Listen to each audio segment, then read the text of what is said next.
Before we begin, I just want to quickly mention that we're close to 500 subs, but when we get to 1,000, I am going to open this Scourge booster box that I bought in Japan for a lot of money, but it's because the first edition of Siege Gang Commander could be in here, which is one of my favorite cards ever. Goblins, my favorite tribe. There's some really cool goblins in here, so I really do want to open this. If I do, I will of course be opening this either on a video or maybe I'll be live streaming doing it. So if you want to see that, definitely hit the subscribe button, and that's it. Let's go back to the video.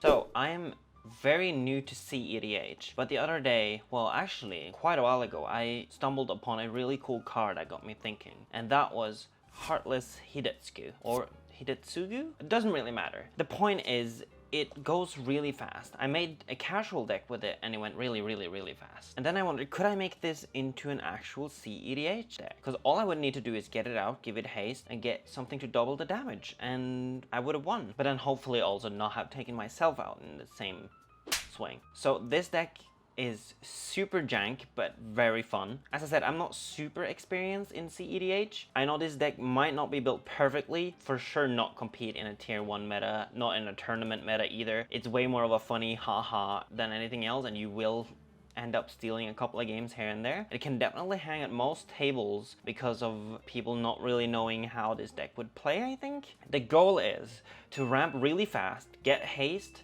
nuke the table, and somehow survive. So what Heartless Hidetsugu does is you tap him, and Heartless Hidetsugu deals damage to each player equal to half that player's life total, rounded down. That means you as well. So what you would want is pieces like Isengard Unleashed, even though that one is quite a high CMC in addition to your commander, so you probably will not be doing that on the same turn as getting your commander out. It's in the deck as a just in case kind of thing. It's a sorcery that says damage can't be prevented this turn. If a source you control would deal damage this turn to an opponent or a permanent an opponent controls, it deals triple that damage instead.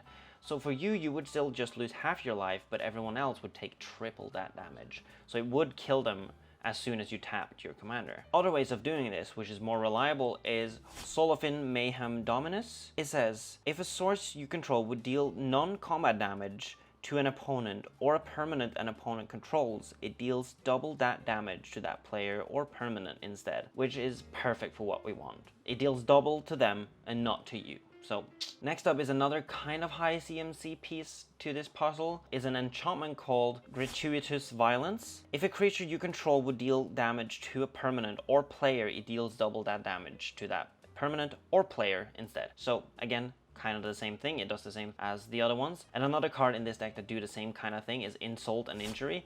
It's one of those where there's two tiny cards in one card. Kind of weird, but it is a thing. It's a sorcery. Insult says damage can't be prevented this turn. If a source you control would deal damage this turn, it deals double that damage instead. And that's a sorcery that's just 2 and 1 red instead of Isengard, which is so expensive to cast. Then injury doesn't really matter in this.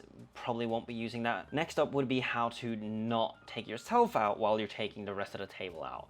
And to do that, you want stuff to stop you from going below 1 or going to 0 health yourself. Basic stuff. To do that, we have cards in the deck like Anti-Blight Bad Influence. It says whenever a source you control deals damage to you, put that many +1 counters on Anti-Blight Bad Influence. So if you have 40 health and you do this, you get 20 +1 counters on her. So that in itself is very scary. She's a flying 2/2, so we are flying 22/22. Next up is a old reliable Fortune Thief. Damage that would reduce your life total to less than 1 reduces it to 1 instead. So you won't die, basically. A great little thing. Another good way of doing this is giving your commander a lifelink, because as you tap it and you deal potentially 20 to 3 other people, that's damage that comes back to you, because it is Heartless Hidetsugu that deals the damage, so you do get the benefit of lifelink. To give it lifelink, we have Shadow Spear, which is a really cheap legendary artifact equipment. It gives him +1 and has trample and lifelink. Equip cost is 2. Next up is another old reliable one. It's Loxodon Warhammer, another equipment that gives trample and lifelink and +3, which isn't really relevant here, but it does do that. And then we have Basilisk Collar, another cheap artifact with a cheap equip cost that gives lifelink and death touch. Death touch, again, doesn't matter here. We want the lifelink. That's kind of all we want here. And then there's also Batterbone, which costs 2 but has an equip cost of 5. And when it enters, it creates a germ and it's attached to that, so you have to reconfigure it. It's in there just because it does give him lifelink. And then of course there's Dark Sphere, which is an artifact with a 0 mana cost that you can tap to prevent half the damage you would take. So, I mean, if you have that one out, it's a 0 CMC to do that.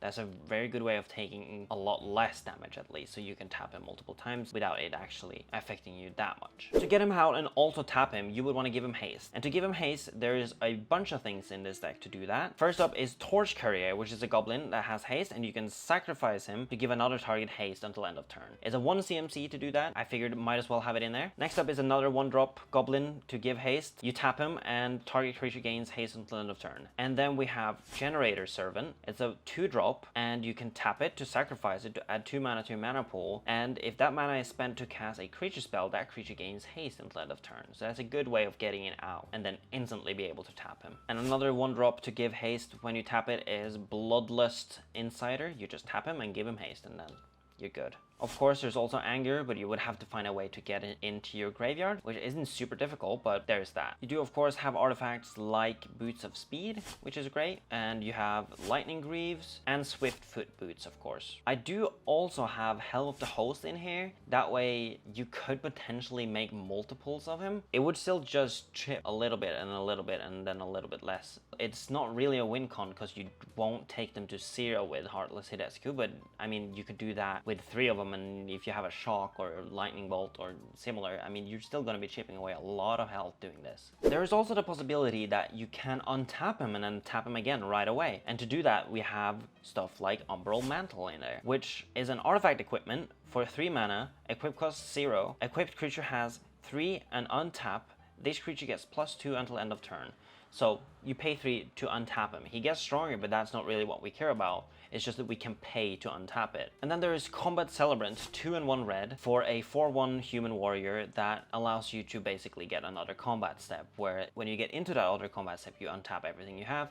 So you wouldn't really need to attack with Heartless Hidetsugu, but you get to untap him, and then you can tap him again at your second main. So for when you don't have your commander on the table, but you still have all the pieces that double or triple your damage, there are backup plans that won't do exactly the same thing as Heartless Hidetsugu, but they would do a lot of damage. That would be pieces like Earthquake, which Earthquake deals X damage to each creature without flying and each player. So again, it will deal damage to you, but if you have doubling or tripling towards damage that goes towards an enemy, then you're golden. And then there's the same for Rolling Earthquake, the exact same kind of thing, except it only attacks creatures without horsemanship, which is going to be most creatures. To get a lot of mana and get draw, there's also a kind of unrelated combo and loop in this, using the Nuka-Cola vending machine, Academy Manufacturer, and Krark Clan Ironworks. I hope I said that right. It's a weird name of a card. Anyways, I'm not going to read all of these cards, but if you want to, you can pause it and you can read the cards as they pop up. So what you want to do, the steps are, you want to activate Krark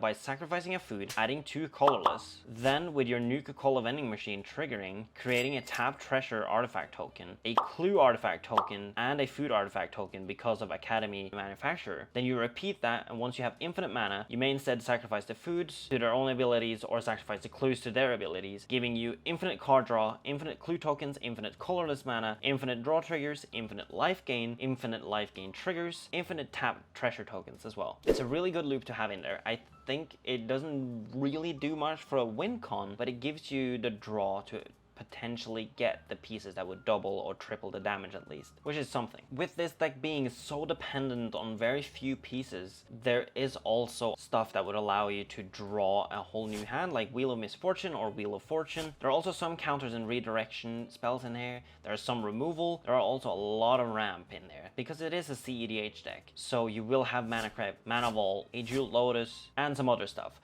It is mono red though. Mono red do not compete very well except Magda, and Slicer actually as well. But in a tournament meta, you probably will struggle with this deck. This is more of a very, very aggressive, somewhat competitive deck that definitely can compete with most decks when you catch them off guard. Well, what do you think? It's a weird deck, it's a very jank deck, and I'm aware of that. I don't think I would win any tournaments with this deck, but I think I will have a lot of fun playing this, and I think a lot of people would laugh playing against this deck as well because of how weird it is. If there's anything I definitely should add in this deck, or something that I should remove in this deck, I have a link to the deck list down below with the primer on Moxfield and everything. So if you liked it, let me know. If you didn't, let me know, and I'll see you guys in the next video. Bye!